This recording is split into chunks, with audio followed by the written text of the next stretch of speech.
Okay, I'm going to get started. I'm not planning on keeping you all long, but welcome everybody to the Fall 25 Cooperating Teacher Clinical Year Orientation. My name is Nathan Cottrell, and I am the P12 Specialist. So let me get it. So today's agenda, I'm going to go through a couple introductions of our staff. Then we're going to go over a little bit of a quick overview of the clinical timeline. We're going to discuss our anthology, our honorariums, and then we're going to leave you time for questions at the end. So as I said, my name is Nathan Cottrell. I'm the P12 Subject Specific Placement Specialist. I work for the Office of Clinical Internships in our Teaching and Learning Department.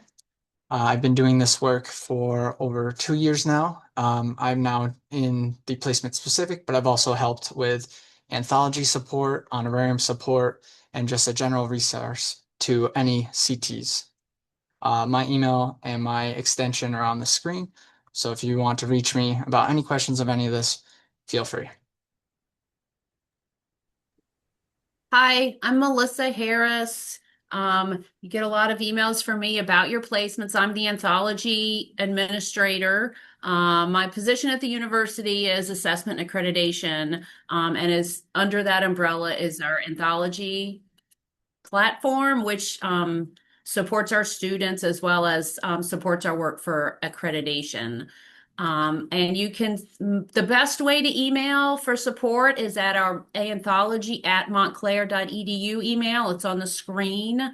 Um, there are two people who respond to that email, so you have a better chance of getting, a response back. If you have to call, that's my phone number here in the office. It's not always great because I'm always here. But you are, if you're in a pinch and you just I know you're between classes or whatever, and you just need to call somebody to get a quick answer, I'll try to respond.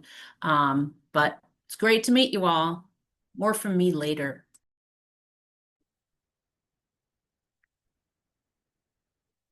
Hi everyone, my name is Diana Troutner. It's my fourth day in this role, so I am new to the team, but I did previously work for a grant-funded program here at Montclair State with the Transformative Education Network. My background is in K-12 schools. I was a teacher and assistant principal in New York City for many years, and now I've joined the Montclair State University team as the clinical partnership coordinator. I will be working on sustaining and building partnerships between the university and schools and teachers. And I look forward to working with you and seeing you in your schools when I come to visit. Perfect. Here is a list of some other faculty and members of our department that are resources to you all. If you can see on the left-hand side, our Office of Clinical Internships team, which is myself, Gina Martino, who does the P3K6 placements, Diana, and then our team graduate assistant, Miss Ken. And she runs our clinical internship. So if you ever get any emails from that, it's either coming from one of us or from her. And then on the right-hand side is more about the program coordinators. So it shows the P3K6 side and the P12 side. They also may be reaching out as well, having orientations about the CT expectations throughout the year, helping students and what we want to have from both you and the student, and what guidelines that we all follow. And then as always, our anthology support is there at the bottom. A little bit about the overview. During Clinical 1, we started whenever you and your CT had agreed upon a start date, and then it ends on December 19th this year. Their schedule should be about the same every week. We ask for them to go in twice a week throughout the entire semester. And if they can stay the same every week, that way it helps become a routine for not only yourself, but also for the students and help them get acquainted to everyone and the environment. That would be much appreciated. We tell them that there is a 175-hour minimum ask. That doesn't mean that once they hit 175 hours that it stops. They continue going until December 19th, regardless of the hours that they take in. And this is also taken um, in con in conclusion with our seminar courses. So they in tandem with it. So they take them all together And it's going to be the same in Clinical 2. They'll take it in tandem with our Clinical 2 and Seminar 2 classes. That starts on January 5th and ends May 8th. Our mentors, so each student has been assigned a university mentor that works with them and will be coming in to do observations throughout the semester. In Clinical 1, there may be 1 to 2 observations depending on if you are a split placement or a full-time, full-year placement. And in Clinical 2, there are 4 formal observations. They're also asked to do a final assessment and final grade at the end of Clinical 1, similar to what you will be doing as well in your position, which Melissa will cover very shortly. I will now pass this over to Melissa as she can talk about the anthology and expectations. Okay, if you can stop sharing, Nate, I will pull up the presentation so I can share with my anthology screen. Thank you. Hi, everybody. So I'm just going to reshare the slideshow. Share the slideshow until I get to the, oh, are you going to take over admitting people, Nate? So let me get down here. Okay, so cooperating teachers. In Anthology. So you're going to be using Anthology. Oh, there's somebody to admit. To provide ongoing support and feedback to your clinical interns. You're going to be doing this obviously on a daily basis as you work with them, but in Anthology, it will translate into a midpoint evaluation survey that you'll complete for them, and then a final assessment of Clinical 1, which is for Clinical 1, it's a 27-item rubric. For Clinical 2, the final assessment, I think, is 31 items. So there's a few more items. And that final assessment is not based on a single observation. That is a summative evaluation of how they performed throughout the semester that they're with you. So we want you to think about when you look at the rubric, I'll go through it a little bit later in the anthology presentation, but really think holistically about how they performed as a whole, and thinking about, their readiness to progress to Clinical 2 when you complete that final recommendation survey form at the end. And in Clinical 2, there's four formal observations that the Clinical 2 CTs will complete. And after each one of those, you're going to be due a progress report in Anthology, which is the same rubric as the final assessment, but it's not, it's just based on that one observation. So you're really basing that observation form on really thinking about how the lesson went, how their class management skills went, and all those things. And then at the end, you'll do the final assessment, which again is summative, thinking about their performance throughout the whole semester. And then you'll be giving them you'll be giving them a final grade, a final grade at the end of Clinical 2. So you're also going to be approving your interns' time logs in Anthology Portfolio. So we use Anthology Portfolio because it provides everyone, you, the mentor, the clinical intern, the seminar instructors, myself, folks who need to report on all this information and track this information, a central place where we all have access to the same information. The 175 hours is it's a Department of Ed requirement. That's the minimum, as Nate said, in order to complete a Clinical 1 practice before they go to Clinical 2. So they have to log those 175 hours in Anthology. Most students will go over that. As Nate said, it's not, it's not a maximum. It is a minimum. And so they're going to be logging each day they're in your school, in your classroom. They're going to be entering in the hours that they spend doing particular things, whether it's planning with you, whether it's grading, co-teaching, attending meetings, attending events, anything like that. There's a list over here on this other side of the screen of some typical events that count towards those activities that they can help with. And then there's also an other category where they can include some notes or something if they did something else, because it's, things happen. So you'll get an email once they complete those time logs in Anthology and hit submit.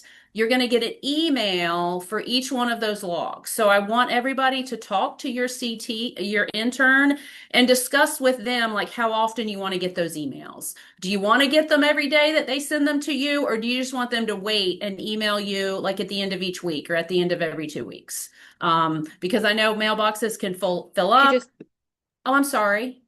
Oh, that's Diana. Never mind. So that's one conversation to think about with your intern is how often do you want to get those? You may want to get it every time they're in just to keep up with it, so they don't get backed up. But I'll show you when I get into Anthology how you can access those. Um, and the time logs do not replace signing in and out of school. I know that they have to. I'm not familiar with this process, but I know that that is something that if your school has people signing in and out of school, they still need to do that. The time logs do not replace that process. And then assessment of clinical practice. So I'll show you the assessment when I get into Anthology, but just some overarching thoughts about the assessment. We take it very seriously. The rubric is divided up into four general areas. So there's planning section. You want to plan for student learning. And then there's a teaching for student learning. So you'll see when you start getting more familiar with the rubric that the planning and teaching items mirror each other and they seem very duplicative, but they're really not. We try to word the language in the rubric that the planning items are really specifically about how they plan. And then the teaching are really about how they're performing when they really start taking on those lessons and start teaching in your classroom. So you're trying to differentiate the planning from the actual teaching and instruction. And then there's your professional and ethical practice, very important items, and our reflection and critical thinking. We want our interns to be reflective. We want you to give them feedback that they can use to get better. So think about your feedback in that way, that they're gonna give them critical feedback. We want them to really think about what they did and how they can improve. Use the language of the rubric, very good tip. The rubric is written in developmental from 1 to 4, 1 to 3 at clinical 1, 1 to 4 at clinical 2. So the language is written to help them see how they can improve on a particular item on the rubric, on a particular skill. We do expect to see lower scores in clinical 1 because they're just starting out. So don't feel like you have to give interns like 3s and 4s because you want them to do really good and get good grades. But we really the scores on the rubrics are kind of different from grades. I try to separate that out. The rubrics are really designed to measure very specific teaching skills. And in clinical 1, we do expect, students to start out getting 1s and 2s because they haven't done this before and it's very hard. It's an aspirational document. So don't feel bad if you're giving somebody 1s and 2s, but do, give them feedback and help them figure out what they need to do to get better, to get those 3s and 4s. And they don't, even at the end of clinical 2, they're still beginner teachers. They should not, many people, they don't need to get all 4s. Like 3s are meeting expectations. So if they're meeting expectations at the end of clinical 2, that's great. 4 is exceeding expectations. So not everybody's going to be exceeding expectations at the end of clinical 2 because they've only been teaching for 2 semesters. So, think about that when you're looking at those instruments. About feedback, I talked about that, and I talked about that. Okay. So I'm going to go into Anthology. This is the link. You'll get an email, as Nate said, with all the instructions of how to log in and step-by-step guides and video guides. So I'm just going to stop sharing and actually go into Anthology now. Let me escape from the presentation, and then I'll reshare my screen so you can see what Anthology looks like. I don't know how many of you have been CTs before and are used to this, but I assume there's many new people because every semester we have a lot of new people joining us as CTs. So I really appreciate it. So this is the login screen. When you first time you log in, your email, these will come in an email, so you don't have to write this down. You'll get these instructions from Nate. Your school email or whatever email you provide to us is going to be your login name and your password here. So you're going to put that email into both of these, and then you're going to click log in, and it's going to ask you to create your own personal email. So please make a note of that email, and I ask you to bookmark this page so you always can get to it. It's a pretty easy email. It's montclair@chalkandwire.com as the URL, but it's always helpful to have that bookmark so you can go to it whenever you need to work with your intern. So once you click that test, you put in your email and you're going to click log in. I'm going to sign in with my Montclair ID, which you guys don't have, but I'm just going to do that real quick. So when you log in, you're going to be taken to a dashboard. Your dashboard's probably going to be blank. If you're a brand new CT. If you've done this before, you may see some information about your previous students, but this is your dashboard. When you log out, it is very important that you log out because this is personal information. These are students. It's about their progress in your program. So it's always best practice when you're on a website like this, especially one that has personal students information, to always log out when you're done. So that's up here. You just click on your name and you can log out. You can change your password if you want to. That's up there. Where you're gonna go next, you're going to go to this menu bar. This is the best way to navigate through Anthology. You can get to your pending assessments through this pending assessments tab or the pending surveys tab. If you click on that, you'll see that the assessments for your interns, your student's name will be listed here, and the assessments for those interns will be listed here. So you can get to them this way, as well as the final survey and grade forms. But I strongly, strongly encourage everybody to use the main menu and go into experiential learning. I know I'm talking fast. Any questions in the chat? Anybody?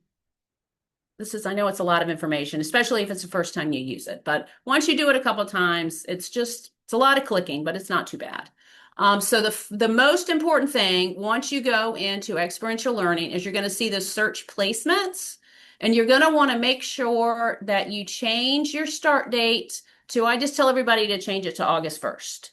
If you were a seminar CT in the past, it'll probably be set to last semester and you won't see this semester's interns. So just make sure you set that to August 1st.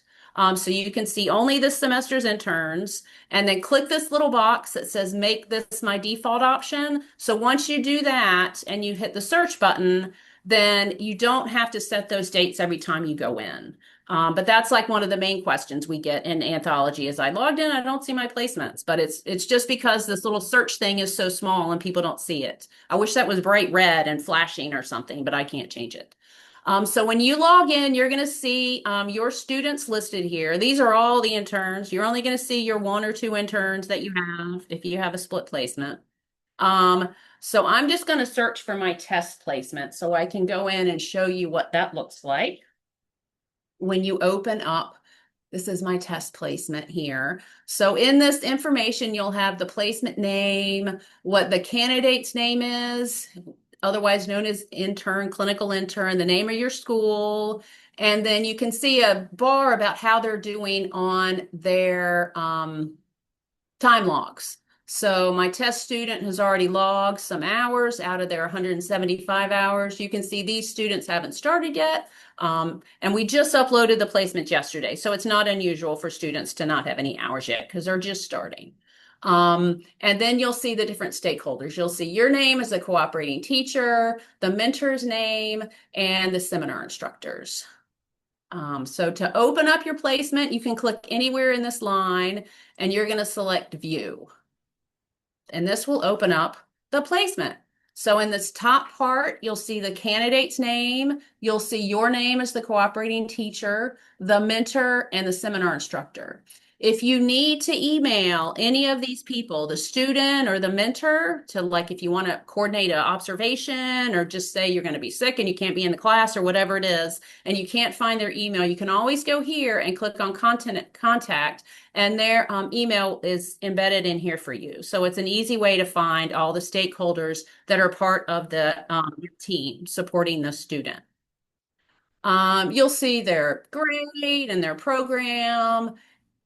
at the top, and then a little further down, you'll see the time log. So you can click on this and you can open it, and you'll be able to see all the different types of activities and the hours that your intern has been doing those. And you'll see that over here you have a couple of pending, or I have a couple of pending time logs to sign off on. So I'll show you where to do those in a minute. But this is kind of just the summary of that.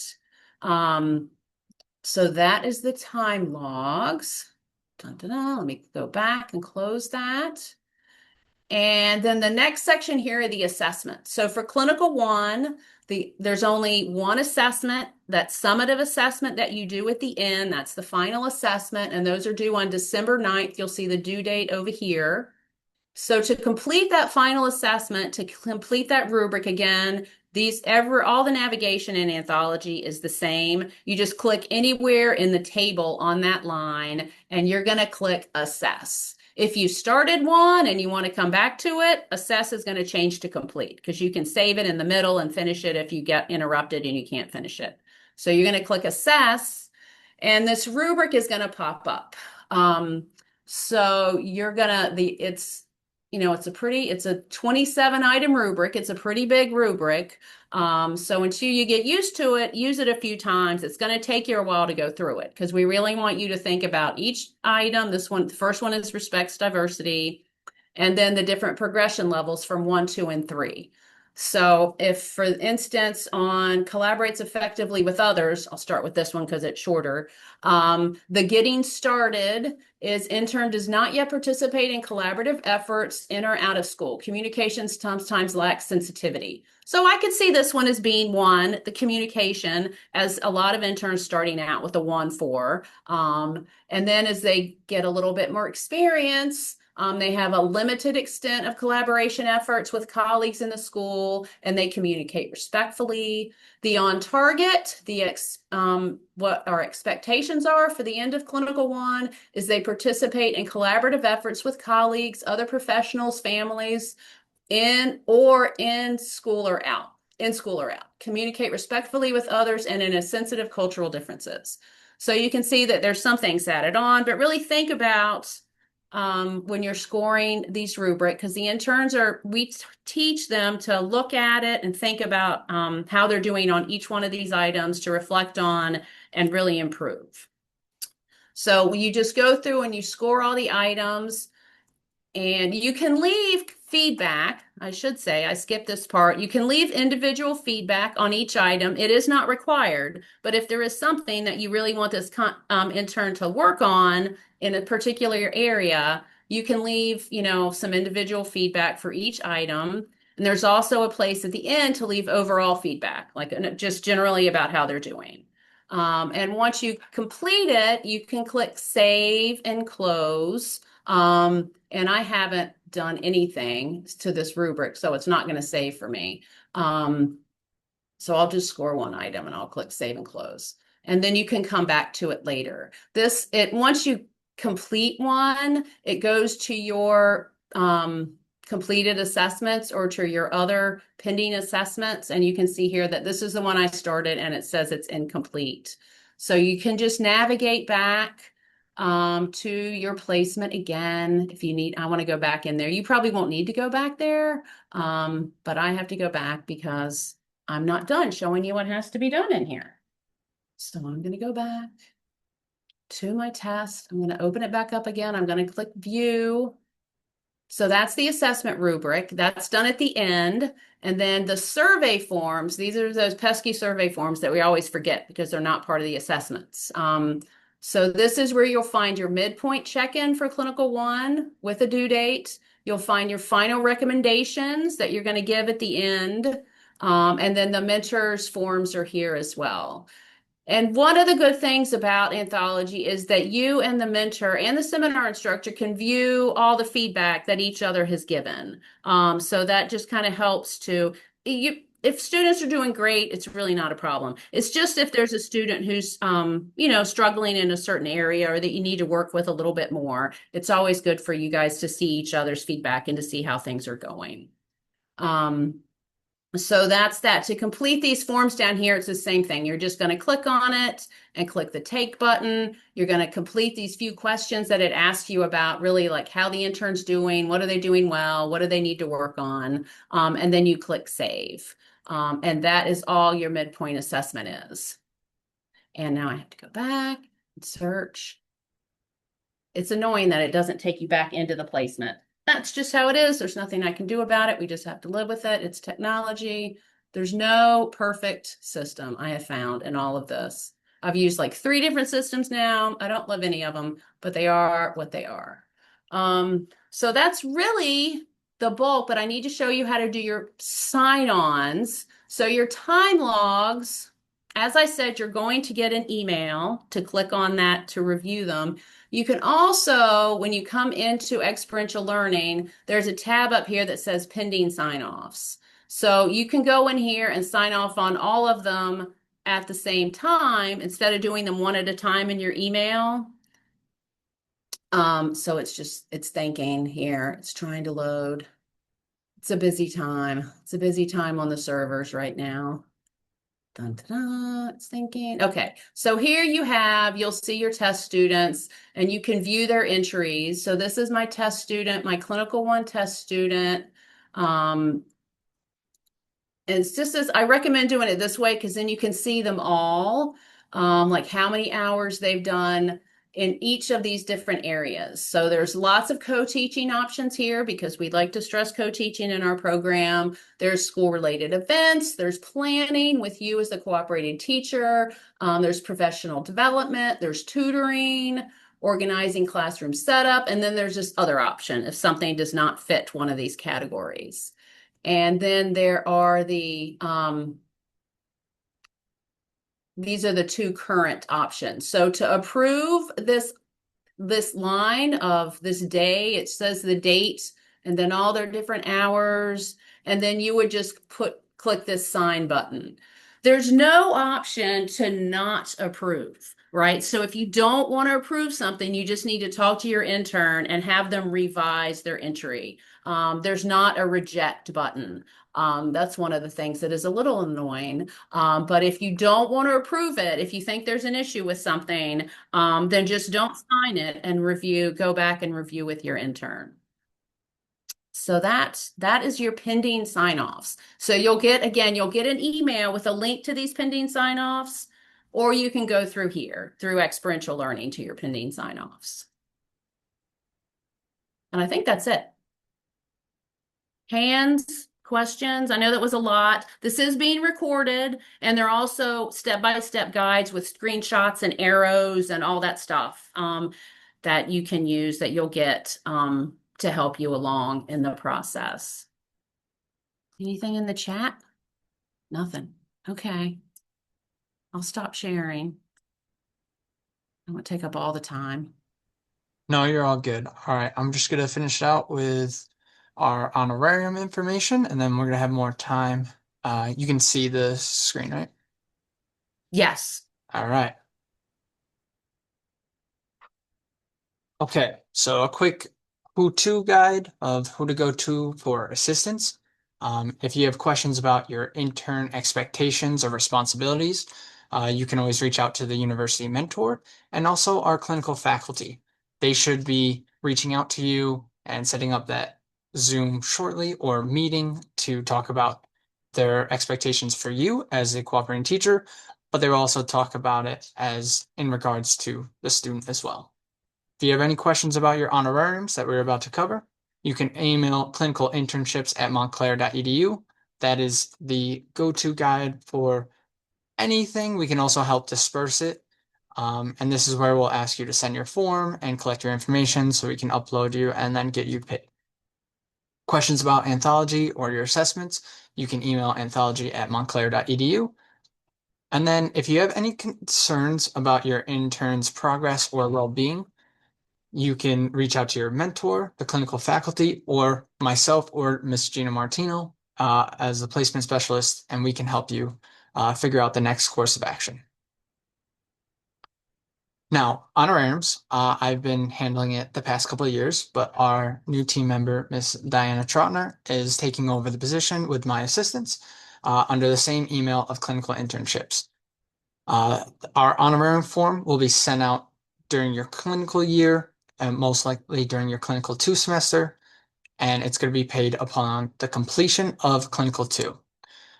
That is because as of fall 2024, we worked with our university payment office and our payment team and our HR team, and we've decided on a one honorarium check that encompasses both clinical 1 and clinical 2 would be easier on the university and on our staff. Now, that is not disregarding any of the payments. The amount will remain the same. You are still receiving $150 for clinical 1, prorated if there's more than one CT for that student, and $400 for clinical 2, again prorated if there's more than one CT for that student. So you will receive this in a check for a total of $550, which is just under the university's limit of $600. And if you go above that 600 limit, you would have to fill out a W-9 and a lot of forms and legality stuff that we don't want or need you to all get into. So this form that we will send out to you will only require your email address, your phone number, and then your address, because it will be sending out a mailed check. And so this check will be sent out at the end of your clinical 2. So if you're on the fall spring cycle, as we all are, it is going to be coming in May, June. So we will send out the form for you to fill out in early spring. We will get your information back from you, upload it into our system, and then once the semester concludes, we will send out those checks, and they should be at your door roughly after the semester ends. And then for those that have worked with us in the past and may work with us in the future on off cycle or spring, fall, that will be paid in January. I know the semester ends in December, but with the calendar year, we have to push it back to January so we don't have to deal with any of our payment issues. Now, in the event that you only work with us for one semester and not both, we will pay you at the end of that semester. So if you're only working for us this fall and then something happens and you're no longer able to continue, we will pay you in January, similar to what an off-cycle program would be. Now that is the basic Q&A or basic information on Anthology and honorariums. Again, I will be sending out an email from our clinical internships email with this recording, the spread or the slideshow, and the documents and everything that you need to be able to log in. And now is the time if you have any questions to ask us, and we're here to help. I'm going to also stop recording now, so feel free.